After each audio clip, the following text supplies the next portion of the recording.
Hello everyone. In this class we have taken a look at many still life paintings, but today I would like to focus on the work of one specific man who we have studied before, Raphael Peale.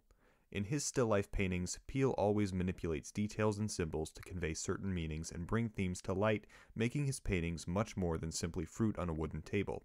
Specifically, today I would like to touch on and bring some context to one theme that is shown throughout many of his works, a life of luxury in post-revolutionary America. This is the painting that I want to start out with, called Still Life, Strawberries, Nuts, etc., but it is also the one that I want to end with, so I'm not going to dive too deep into it just yet, but I want to point out a few things that we should be looking for. Right now, there's simply a dish with intricate detail and various fruits and plants, but as we go further into Peale's methodology, everything's going to unfold. So here is Raphael Peale himself, the eldest child of Charles Willson Peale, who painted this portrait of him. In this painting, Charles pays homage to his son's work with one of Raphael's still life paintings in the background and a palette in his hand. Charles's work is important for us to look at here because it gives context and an introduction to the ideas that are present in Raphael's work. Charles's portrait entitled George Washington is a very good example of how the Peale family uses detail in the contrast of foreground and background to convey the idea of luxury. With a dark and drab-looking battlefield behind him, Washington stands in a ray of light showing off his clean and expensive-looking clothing. The high color saturation on Washington himself gives him an impressive glow. This portrait of Robert Oliphant is one of many miniatures that Raphael painted in the 1790s in Philadelphia, studying and working under his father. While these miniatures didn't have the grand scale that Charles's portraits did, they showed Raphael's impressive ability to show the smallest of details. Keep in mind that this portrait is only about 3 inches tall. Raphael's still life with watermelon shows very clearly that his skills in fine detail painting lend themselves better to full-size canvases than sticky note-sized frames. The viewer can see every seed, dimple, and crack in the watermelon, and the dish that the melon is resting on even has a textured design on the rim. In still lifes, Raphael Peale leaves no blemish unaccounted for.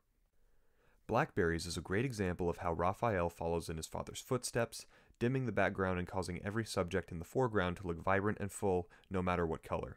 Even the blackberries in this painting look bright and important when many times they could look dark and be overshadowed by the raspberries. He also makes the background a grayer color than his other works. There are a couple things to note from Raphael's Still Life with Orange book. Firstly, the book isn't just there as a platform. Books were expensive in the early 1800s and they showed that a person or family was well off. Also, notice the orange peel. This is an image repeated in many of the Peale family's paintings as a visual signature of their last name.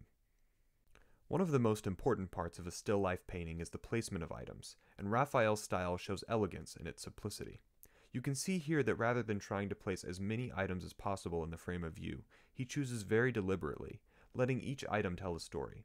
This also allows him to put more focus into the details of each item. Contrast this with a still life from his uncle, James Peale. James's still life with fruit has fruits overflowing from the ornate container holding them.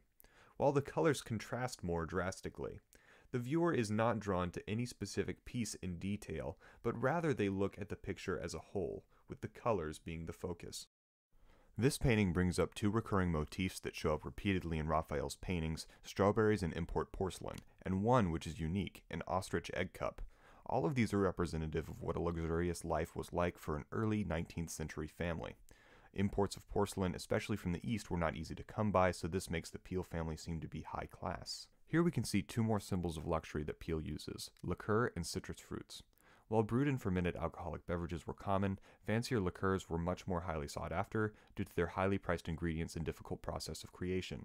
While the lower classes stuck with the cider, the upper classes could afford to drink the more concentrated and luxurious drinks. Interestingly enough, it seems that this painting is just a rearrangement of a dessert, so it contains the same elements. In terms of citrus, it wasn't exactly that it was hard to find, but rather that it was hard to find in Pennsylvania. As we know from the article we read by Helen L. Coben, oranges and other citrus fruits require certain temperatures to grow, so to have an orange in the Northeast would have been a sign of wealth. This still life with cake is another point in which Peale uses his placement to show luxury, but this time it is not the number of items that gives the biggest impact, but rather it is the delicate structure of the scene. Each piece is balanced and placed very carefully, done in such a way where each item looks like it is there for a purpose, and they are oriented in a down-diagonal fashion, naturally moving the eyes.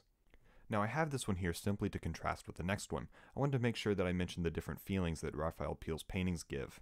Most of his paintings include very sweet and luscious items that trigger our feelings of nostalgia as well as many times making our mouths water. So viewing many of Raphael's still lifes allows us to feel like we are living in comfort and luxury. This meat and vegetable painting has a drastically different feel from the others, and what that shows is that this is where the subject becomes important. All of the other still lifes that we have seen from Raphael have been of sweet foods, either desserts or fruits, but this one is completely different. This feels robust rather than soft. The way to sense the luxury in the other paintings is when it is lost here. The first thing to be noticed about corn and cantaloupe is that for some reason there's a piece of corn husk that has been carefully removed to expose 2 rows of kernels on a corn cob. This is actually another pattern in Raphael's work that I've not yet noted.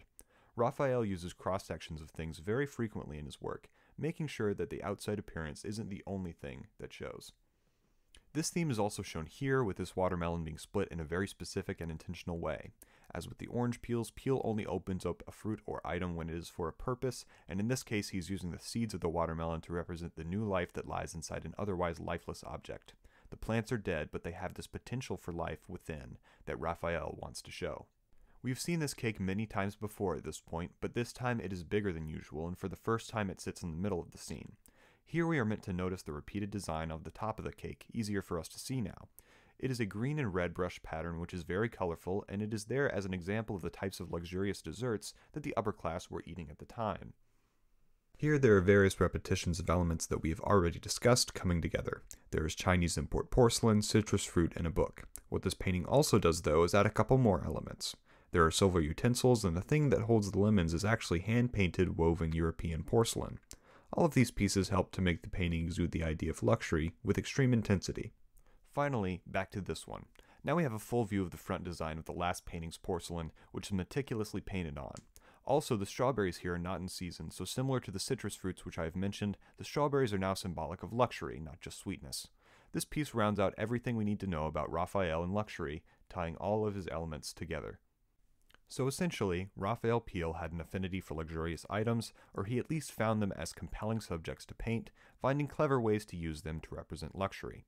One might think that he did live a luxurious life due to his constant painting of expensive items, but ironically he struggled with money and relied on Charles Willson Peale for financial support for most of his life. Maybe he was painting a picture of what he wanted his life to appear to be.